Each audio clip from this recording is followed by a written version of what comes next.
안녕하십니까. 저는 고려의 11 행정사 사무소의 임현 행정사입니다. 네, 오늘은 군인 군무원이 징계 처분을 받았을 때 그 징계 처분에 대해서 구제를 받기 위한 권리구제 수단 방법으로서 징계에 대한 항고와 그러한 징계에 대한 항고에 대해서도 불복하고자 할 경우에는 법원에 행정소송 1심, 2심, 3심, 대법원까지 이렇게 제기할 수가 있는데, 법원에 바로 행정소송을 제기할 수는 없고 먼저 사전적으로 징계 항고라고 하는 것을 먼저 거쳐야만 된다라는 것을 이제 말씀을 드리고, 이와 같은 징계 항고부터 시작해서 소송 1심, 2심까지 이러한 관련한 실제 사건 사고를 언론보도 사례를 중심으로 각 쟁점별로 각 쟁점 중심으로 살펴보도록 하겠습니다. 네, 오늘 영상의 내용이 도움이 되었다면 구독, 좋아요 부탁드리겠습니다. 먼저 제목을 보시면 비위 장교, 통지 기일 위반, 2심도 충분한 방어권 보장, 징계 정당이라고 되어 있습니다.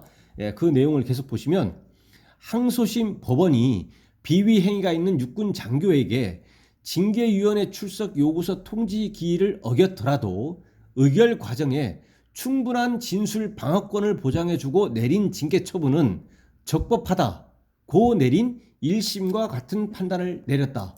그러니까 1심 법원하고 2심의 항소심 법원하고 똑같은 이제 결정을 내렸습니다. 그리고 징계 처분이 실제 집행되기 전에는 징계위원회를 개최해가지고 피징계자, 징계 혐의자, 여기서는 이제 육군 장교죠. 이 육군 장교가 이 징계위원회에 출석해서 자기가 이제 방어권 행사 차원에서 필요한 진술을 이렇게 할 수가 있는데, 그러기 위한 그 전제는 징계위원회 출석하라고 사전적으로 출석 통지를 이제 해줘야 되는 거죠. 그래야 이제 자기가 준비를 해서 징계위원회에서 이제 그 충분한 진술을 할 수가 있는 것이기 때문에, 그래서 이것은 이제 그 징계 처분이라고 하는 그 실제 처분이 집행되기 전에 그 사전적으로 요구되는 것이기 때문에 절차적인 이러한 적법성은 이제 보장이 되어야 된다는 얘기인 것이고, 이러한 절차적인 적법성이 취소나 무효 사유가 된 경우에는 이게 취소나 무효가 돼서 실제 처분이 취소나 무효가 돼 가지고 그 처분으로서의 효력이 이제 상실될 수가 있는 것입니다. 그래서 이것은 이제 절차적인 그 적법성이 일단은 담보가 되어야 되고, 그러한 것을 전제로 실체적인 적법성까지도 담보가 돼서 최종적으로 실제 처분이 되고 그것이 집행이 되어야만 실질적인 효력이 발생한다라는 거죠. 예, 계속 보시면 광주고법 제2-3 행정부는 장교 A씨가 육군 모 교육기관장을 상대로 낸 징계 무효 소송 항소심에서 A씨의 청구를 기각했다고 15일 밝혔다. 예, 청구를 기각했다라는 겁니다. 아까 똑같은 내용입니다. 1심하고 2심은 똑같다. 재판부는 징계 처분이 경위와 증거 기록을 종합하면 A씨의 청구를 기각한 원심 판단은 정당하다고 판시했다. A씨는 2011년 8월 2일 소속 교육기관장으로부터 성실, 복종, 품위유지 의무 위반으로 견책 처분을 받았다. A씨의 징계 사유는 상급자인 작전 과장에게 부적절한 용어 사용, 존칭어 미사용, 복명 불량, 지연 출근, 미보고 사적 출타 등이다. 그래서 징계 사유는 이와 같은 내용으로 했고, 공무원의 의무 위반인 성실, 복종, 품유지 의무 위반을 이제 원인으로 해가지고 소속 징계위원회를 개최해서 이제 견책 처분을 의결했고, 징계권자가 견책 처분을 실제 했습니다. 그러면 이 견책 처분이라고 하는 것은 징계 처분 중에서 가장 낮은 수준, 가장 가벼운 처분입니다. 그러면 징계 사유가 존재를 하고 가장 낮은 수준의 가장 가벼운 징계 처분을 했습니다. 그래서 전에 몇 번의 영상에서 일관되게 반복적으로 말씀을 드렸지만, 이 징계 사유가 존재를 함을 전제로 했을 때 가장 가벼운, 가장 낮은 견책 처분을 한 경우에는 이에 불복해서 일반직 공무원의 경우에는 소청심사, 군인 공무원의 경우에는 항고 등 행정소송을 간다고 하더라도 일반적으로는 이제 그 감경되는 경우는 굉장히 드뭅니다. 감경되는 경우도 있지만 일반적으로는 드물다는 얘기죠. 그때 감경이 되지 않을 때 핵심적인 논거는 그거죠. 징계 사유가 존재한다면 당연히 징계 처분을 할 수가 있는 것이고, 그 중에서 징계 사유가 존재해서 가장 낮은 가장 가벼운 징계 처분을 이제 한 것이기 때문에 이러한 견책 처분은 위법하거나 부당하다고 할 수 없다. 이렇게 해서 이제 기각을 해버리는 경우가 이제 대부분이죠. 예, 그래서 견책 처분을 감경받기는 일반적으로 어렵습니다. 그렇지만 구제되기도 하죠. 이 구제된다는 얘기는 공식적인 징계에 해당하지 않은 뭐 불문 경고라든가 이렇게 다운되기도 합니다. A씨가 아래 간부 병사에게 업무 또는 식사비를 떠넘기거나 병사에게 여자친구를 소개해달라고 강요해 장교의 품위를 손상한 사실도 징계 사유에 포함됐다. 뭐 이것도 징계 사유에 해당된다라는 겁니다. A씨는 그래서 이런 징계 처분을 받았고 아까 소속으로 왔다는 얘기는 징계에 대한 항고를 먼저 해야 되기 때문에 징계 처분을 받고 징계 항고를 했는데 기각이 돼서 행정소송 1심을 했더니 역시나 기각이 돼서 다시 항소해서 항소심 법원 2심까지 왔는데 2심에서도 마찬가지로 기각을 했더라. 그래서 원고 패소 이렇게 된 거죠. 2심에서도. 그래서 A씨는 교육기관장이 징계위원회 출석 요구서 통지 기일을 지키지 않아 방어권이 침해됐다.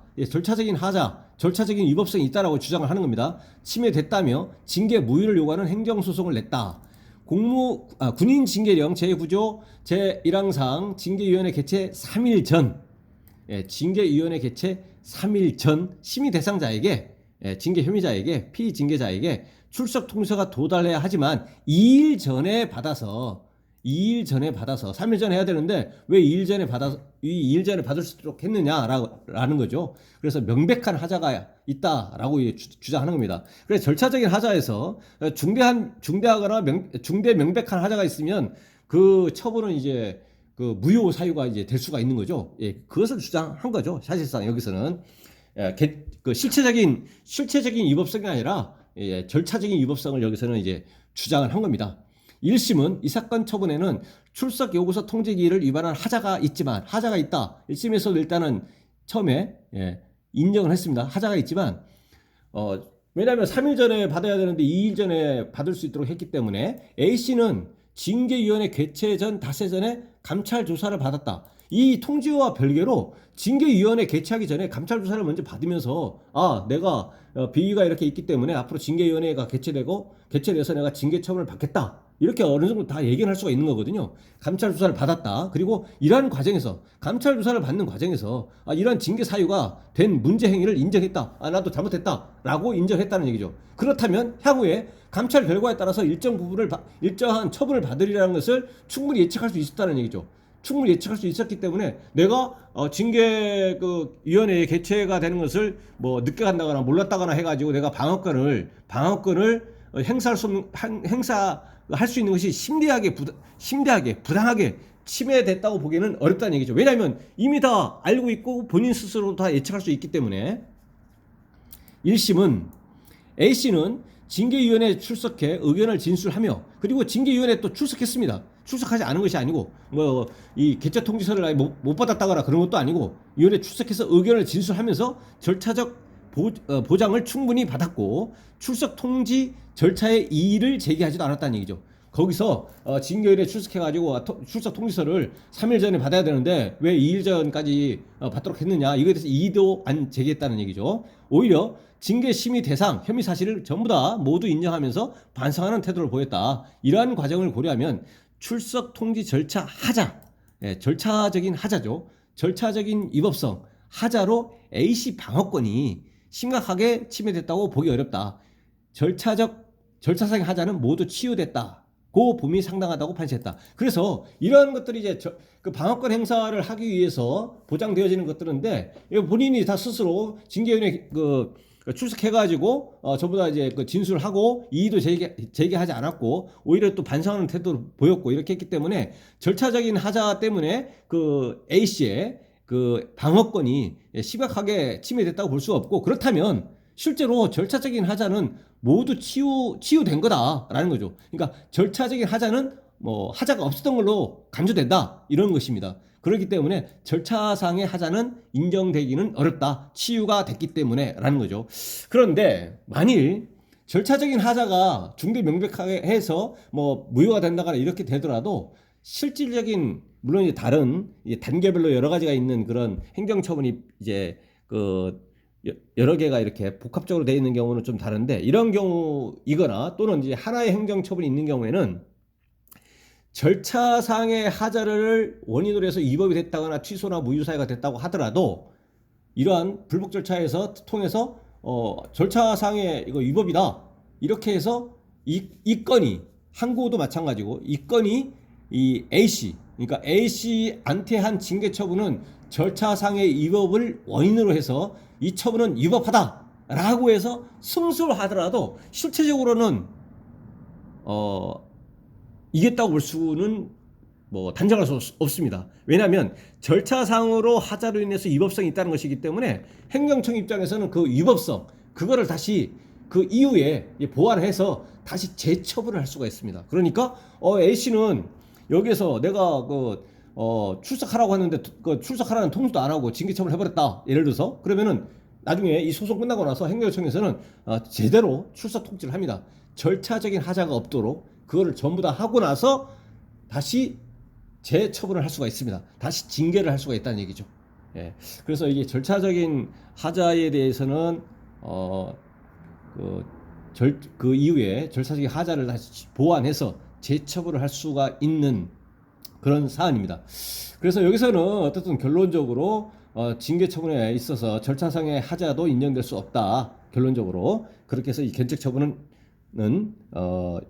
적법하다, 적법 유효하다라는 취지로 이제 2심에서도 이제 판결을 이제 했습니다. 그래서 오늘은 군인 군무원의 징계 처분에 대한 징계 항고 그리고 행정 소송에 관련해서 이제 언론 그 보도 사례를 중심으로 쟁점별로 살펴봤습니다. 네, 오늘 영상의 내용이 도움이 됐다면 구독, 좋아요 부탁드리겠습니다. 그리고 오늘 영상의 내용에 대해서 질문 있으시면 댓글 남겨주시면 대댓글이나 별도의 영상으로 답변 드리겠습니다. 네, 감사합니다.